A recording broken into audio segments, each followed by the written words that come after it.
Assalamualaikum warahmatullahi wabarakatuh. Semoga semua dalam keadaan sehat ya.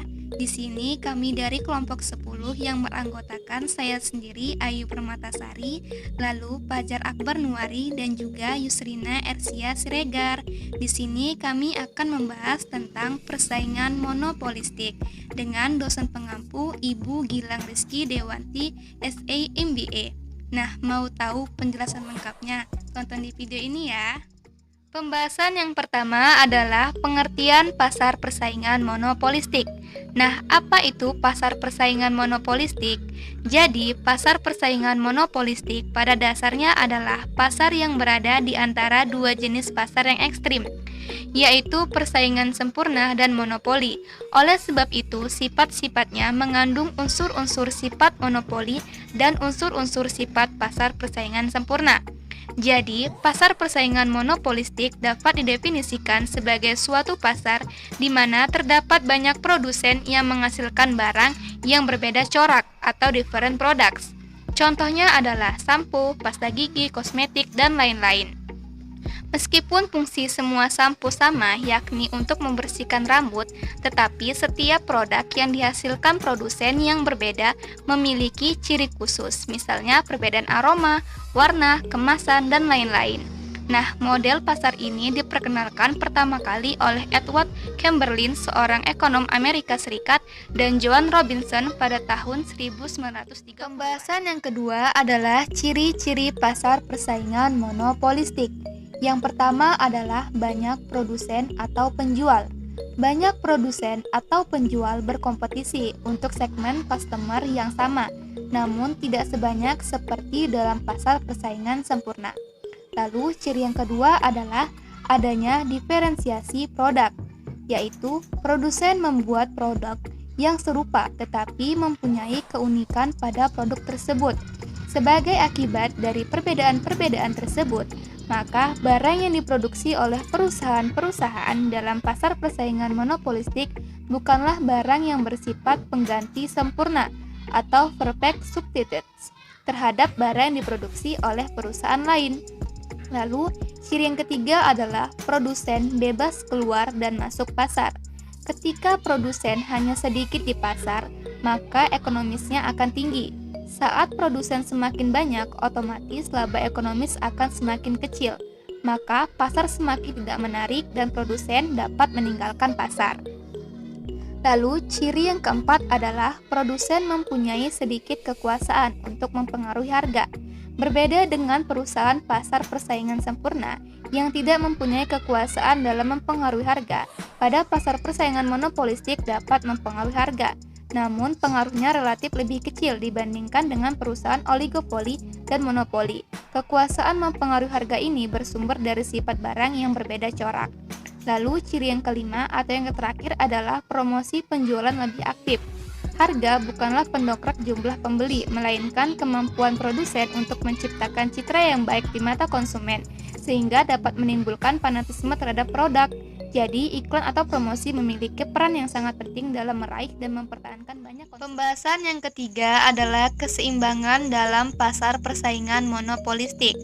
Kurva permintaan yang dihadapi oleh perusahaan dalam persaingan monopolistik adalah lebih elastis dari yang dihadapi monopoli, tetapi elastisitasnya tidak sampai mencapai elastis sempurna.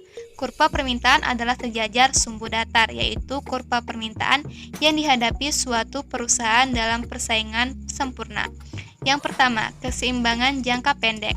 Nah, untuk menjelaskan keseimbangan jangka pendek di pasar persaingan monopolistik dapat dilihat dari perspektif penjual secara individual, baik yang memperoleh profit maupun yang menderita kerugian. Dari sisi penjual memperoleh profit atau maksimalisasi profit, pada kurva sebelah kiri, penjual memperoleh laba dari penjualan produk dengan harga sebesar P1 dan kuantitas sebanyak Q1. Pada titik ini, maksimalisasi profit terpenuhi, yakni ketika MC berpotongan dengan MR.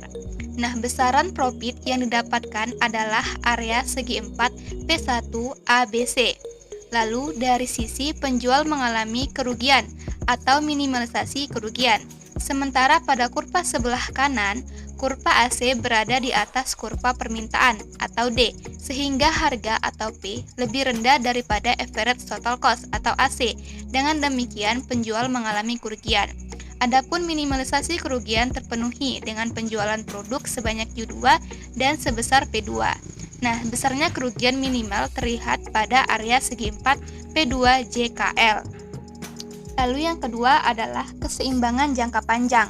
Nah, dalam sebuah pasar persaingan monopolistik, jika perusahaan-perusahaan menghasilkan keuntungan, maka perusahaan baru akan masuk, dan kurva permintaan perusahaan-perusahaan yang sudah ada sebelumnya bergeser ke kiri. Hal senada jika perusahaan-perusahaan mengalami kerugian, perusahaan lama akan keluar, dan kurva permintaan pada perusahaan-perusahaan yang bertahan bergeser ke kanan.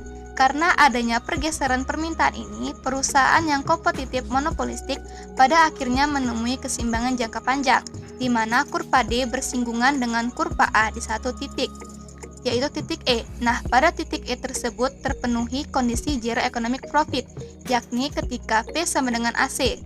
Dalam hal ini ketika harga sebesar PE dan kuantitas sebanyak QE. Lalu pembahasan yang keempat adalah persaingan bukan harga. Nah, persaingan bukan harga pada hakikatnya mengandung arti usaha-usaha di luar perubahan harga yang dilakukan oleh perusahaan untuk menarik lebih banyak pembeli ke atas barang yang diproduksinya. Nah, persaingan bukan harga bertujuan untuk menggeser kurva permintaan ke kanan. Pergeseran itu berarti pada setiap tingkat harga, jumlah barang yang diminta menjadi bertambah banyak. Nah, persaingan bukan harga dapat dibedakan menjadi dua jenis. Yang pertama yaitu diferensiasi produk, yaitu menciptakan barang yang sejenis tetapi berbeda-beda coraknya dengan produksi perusahaan-perusahaan lainnya. Lalu yang kedua adalah iklan dan berbagai bentuk promosi penjualan. Pembahasan yang kelima adalah penilaian ke atas pasar persaingan monopolistik. Kegiatan penting yang dilakukan oleh perusahaan monopolistik adalah melakukan promosi penjualan secara iklan. Kebaikan dan keburukan dari kegiatan ini akan dinilai dalam beberapa bagian. Yang pertama yaitu efisiensi dalam menggunakan sumber daya. Dalam perusahaan monopolistik, ongkos produksi per unit lebih tinggi, harga barang lebih tinggi, dan jumlah produksi lebih rendah, sehingga menyebabkan kapasitas memproduksi yang digunakan adalah di bawah tingkat yang optimal. Lalu yang kedua, efisiensi dan diferensiasi produk. Barang yang diproduksikan secara efisien sehingga dapat dijual dengan harga murah maupun harga yang lebih mahal, tetapi masyarakat dapat menentukan barang yang akan dikonsumsinya atau yang dibelinya. Lalu yang ketiga adalah perkembangan teknologi dan inovasi. Keuntungan yang melebihi normal di dalam jangka pendek dapat mendorong kepada kegiatan mengembangkan teknologi, tetapi dorongan tersebut adalah sangat lemah karena perusahaan-perusahaan menyadari bahwa keuntungan yang diperoleh dari mengembangkan teknologi dan melakukan inovasi tidak dapat bertahan dalam waktu yang lama. Lalu yang keempat atau yang terakhir adalah distribusi pendapatan. Persaingan monopolistik mengakibatkan corak distribusi pendapatan yang sama sifatnya seperti yang biasanya terdapat dalam persaingan sempurna, yaitu distribusi pendapatan adalah seimbang. Pembahasan yang keenam adalah kelebihan dan kekurangan pasar persaingan monopolistik. Kelebihan dari pasar persaingan monopolistik yang pertama adalah banyaknya produsen di pasar memberikan keuntungan bagi konsumen untuk dapat memilih produk yang terbaik baginya. Lalu yang kedua adalah kebebasan keluar masuk bagi produsen, mendorong produsen untuk selalu melakukan inovasi dalam menghasilkan produknya. Lalu yang ketiga, diferensiasi produk, mendorong konsumen untuk selektif dalam menentukan produk yang akan dibelinya dan dapat membuat konsumen loyal terhadap produk yang dipilihnya. Lalu yang keempat, pasar ini relatif mudah dijumpai oleh konsumen karena sebagian besar kebutuhan sehari-hari tersedia dalam pasar monopolistik. Lalu kekurangan dari pasar persaingan monopolistik. Yang pertama adalah pasar monopolistik memiliki tingkat persaingan yang tinggi, baik dari segi harga, kualitas, maupun pelayanan, sehingga produsen yang tidak memiliki modal dan pengalaman yang cukup akan cepat keluar dari pasar. Lalu yang kedua, dibutuhkan modal yang cukup besar untuk masuk ke dalam pasar monopolistik, karena pemain pasar di dalamnya memiliki skala ekonomis yang cukup tinggi. Lalu yang ketiga, pasar ini mendorong produsen untuk selalu berinovasi, sehingga akan meningkatkan biaya produksi yang akan berimbas pada harga produk yang harus dibayar oleh Lalu konsumen. pembahasan yang selanjutnya adalah kasus pasar persaingan monopolistik. Di sini adalah contoh kasusnya yaitu iklan dan harga kacamata. Nah, apa pengaruh yang diberikan oleh iklan terhadap harga sebuah barang? Satu sisi, iklan dapat membuat konsumen menganggap bahwa suatu produk lebih berbeda dari yang sebenarnya.